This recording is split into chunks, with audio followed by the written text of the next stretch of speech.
Cricket ലോകത്തെ പുതിയ വിശേഷങ്ങളുമായി ഹാഷ്ടാഗ് ക്രിക്കറ്റിലേക്ക് എല്ലാവർക്കും സ്വാഗതം. നാളെ ആരംഭിക്കാനിരിക്കുന്ന ചാമ്പ്യൻസ് ട്രോഫിക്ക് വേണ്ടി ഒരുങ്ങുന്ന ഇന്ത്യൻ ടീമിന് തുടരെയായി ഓരോ തിരിച്ചടികൾ സംഭവിച്ചുകൊണ്ടിരിക്കുകയാണ്. പരിശീലനത്തിന്റെ ഓരോ ഘട്ടത്തിലും അല്ലാതെയുമൊക്കെ പലരെയും പരിക്ക് പിടികൂടിയിരിക്കുകയാണ്. നിലവിൽ പരിക്ക് മൂലം ഇന്ത്യയുടെ ഏറ്റവും മികച്ച സ്റ്റാർ പേസർ ബുംറ അടക്കം ചാമ്പ്യൻസ് ട്രോഫിക്കായുള്ള ഇന്ത്യൻ സ്ക്വാഡിൽ ഇടം നേടാതെ പോയതിനു പിന്നാലെ 15-അംഗ സ്ക്വാഡിൽ ഉൾപ്പെടുത്തിയ പല താരങ്ങളും പിന്നാലെ പരിക്കുകൾക്ക് വിധേയരായി ടീമിൽ നിന്നും പുറത്തുപോകുമെന്ന സംശയത്തിലാണ് ഇപ്പോൾ ഉള്ളത്.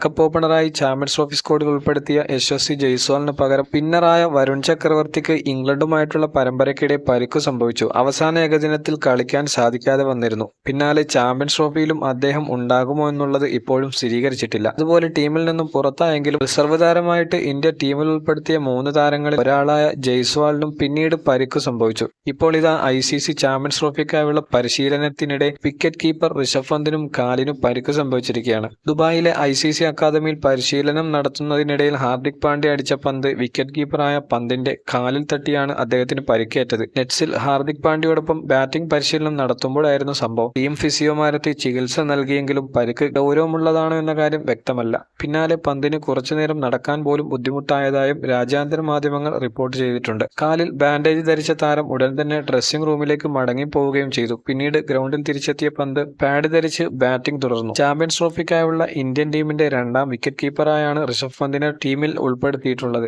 KL രാഹുലാണ് ടീമിന്റെ പ്രധാന വിക്കറ്റ് കീപ്പറെന്ന് പരിശീലകൻ ഗൗതം ഗംഭീർ വ്യക്തമാക്കിയിരുന്നു. രാഹുൽ മികച്ച രീതിയിൽ കളിച്ചാൽ പന്തിന് പ്ലേയിങ് 11-ൽ അവസരം ലഭിക്കാൻ സാധ്യതയില്ല. പന്തിന്റെ പരിക്ക് ഗുരുതരമാണെങ്കിൽ BCCI വീണ്ടും ടീമിൽ മാറ്റങ്ങൾക്ക് മുതിർന്നേക്കും. ICCയുടെ അനുമതിയോടെ ഇനിയും ടീമിൽ മാറ്റങ്ങൾ സാധ്യമാണ്. ഫെബ്രുവരി 20-ന് ബംഗ്ലാദേശിനെതിരെയാണ് ഇന്ത്യയുടെ ആദ്യ മത്സരം നടക്കാനിരിക്കുന്നത്.